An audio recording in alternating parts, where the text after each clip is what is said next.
Welcome to Rock DIY or Do It You.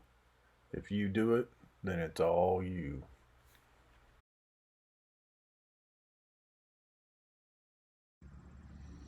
It seems like with just about every area that I've lived in, this area right here around the tail lights, there's a lip, and that area gets a lot of dirt and dust in it, and then also, depending on the weather conditions, it turns green from algae that builds up inside there. So what I will be showing is how to remove it from both the rear tail lights and also the third light at the top of the roof. And in this case, you can see that mine around the edges is pretty green.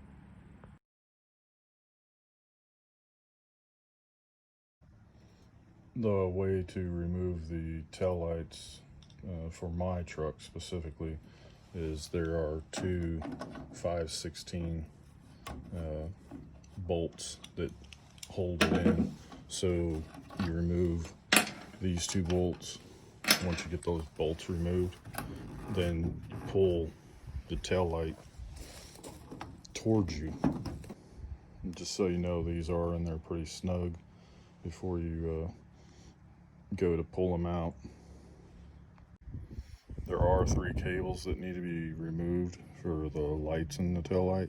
There's a little detent right here that you have to push down on and then pull out. For this one here, you have to rotate it counterclockwise and then pull it out. And then this light here is basically the same thing. You just squeeze and pull it off.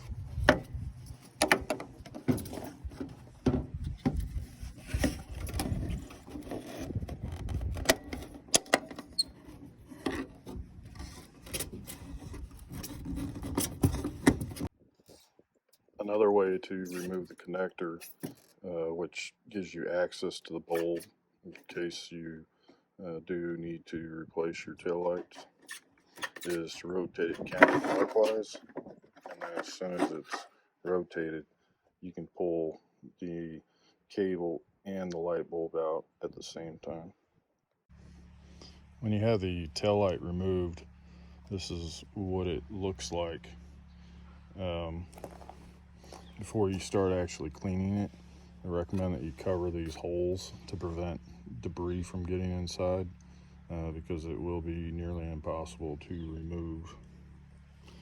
You can see this lip, you can see all the buildup inside, and that's what I'm going to remove. The lens is sealed all the way around. It's just that it's got this gap that likes to attract algae and dirt in it. I went to find some pipe cleaners that I thought would help clean it, and pipe cleaners would be pretty small. The store that I went to didn't have the pipe cleaners, but I went into the arts and crafts section and found these Crayola chenille stems, chenille, whatever it's called.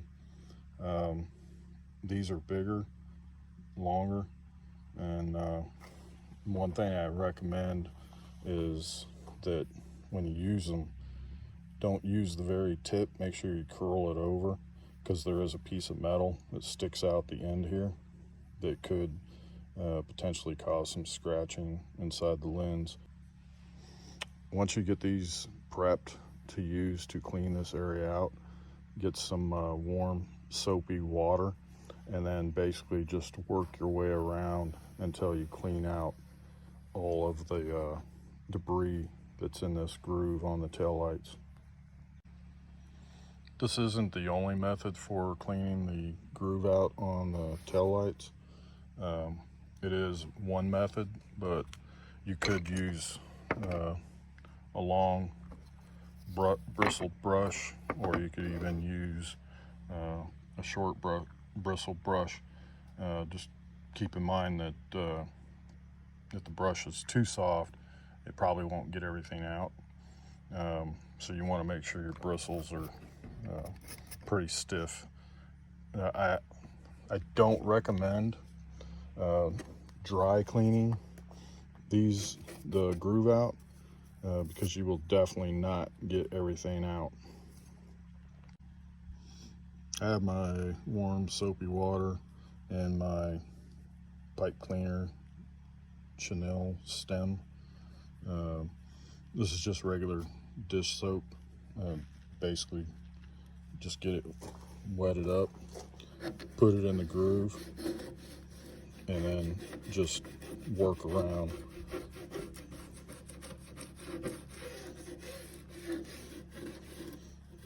Before you really start scrubbing, I recommend just letting the soapy water sit in there before you really start to work it.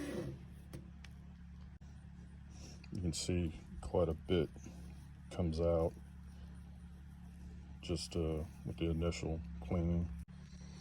I use some cut up microfiber towel to seal the holes on the back of the taillight, just to prevent debris from getting inside the taillight, because inevitably, no matter how hard you try with not having these covered, something will get in there that you'll probably never get out. Once you've worked the debris out of the groove, you're definitely not going to get everything out. You can use a dry cloth to slot it in the groove and then just work your way around, or you can use an air compressor to push it out. You could also use water to flood the grooves out to get whatever's remaining out. Another method for flooding the groove out is you can use a spray bottle and then just flood it out, and it helps get all the debris out of that groove. This inside edge right here that's towards the tailgate is a little bit different as far as cleaning it, so I was not really able to use these to clean it too much because you actually have to go in at an angle. So I ended up using this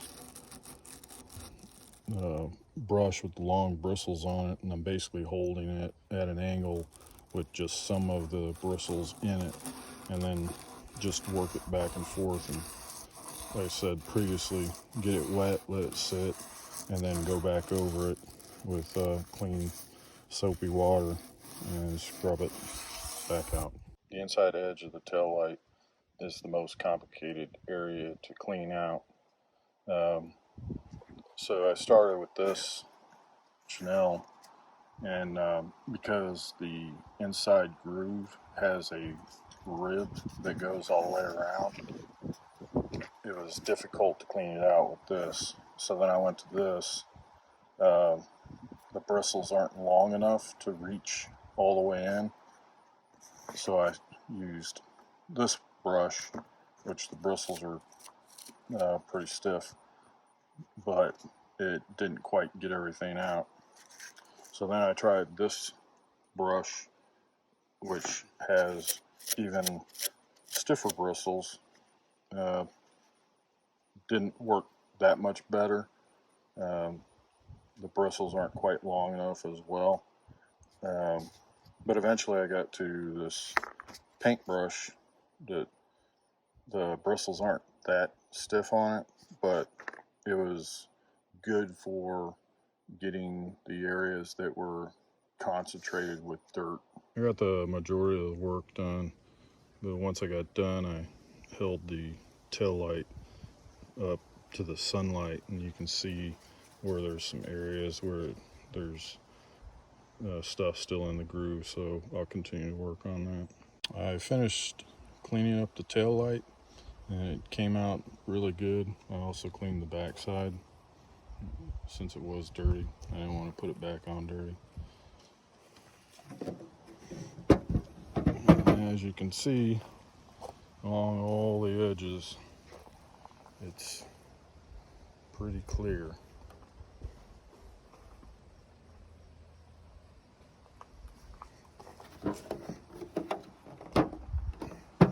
Before I put it back on, I'm going to go ahead and put some lubricant on these 2 pins.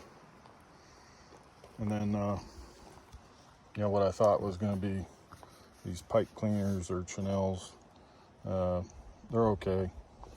Paintbrush is okay. But at the end of the day, it was this brush, which is actually a vent cleaning brush that I bought from AutoZone. Worked pretty good. This was okay, and I didn't really use this one at all. And I used this spray bottle to help flood, and I think the pressure of the stream going into the groove helped loosen up some of the debris. And then ultimately, when I finished, I used a air compressor to blow the groove out so that I could do a final check to see if there was anything remaining in the groove. Now that I got the tail light cleaned up, I'm gonna go ahead and clean up this area and then apply some wax and then put the tail light back in. I cleaned up the area where the tail light goes, and when I was cleaning it, I kept the bulbs and connectors off to the side to prevent them from getting wet. I use the speed wax rather than a paste wax. With the speed wax, I basically applied it to a microfiber cloth, rubbed it in, and then used another microfiber cloth to buff it out. It came out pretty good. I did put some light bulb grease on these 2 guide pins because when I took it off, it was very difficult to pull off. There we go. One completed tail light. I'll basically just follow the same exact process with the other tail light. Be careful when you remove the lights from the tail light, because in this case, this seal was stuck on the housing like this, and if I had not noticed it, I could have potentially lost it somewhere, which once I put the bulb back in, there would not have been a watertight seal. The seals on these bulbs, the brake light bulbs, are pretty robust and don't come off very easy. But for the backup light, this seal right here is the one that was stuck to the housing. So I would just especially be cautious with that one. Thanks for watching the video. I truly appreciate it. I hope this video motivates you to take on future DIY projects. There's nothing more satisfying than completing a project on your own. Please like, comment, or subscribe. Thanks again.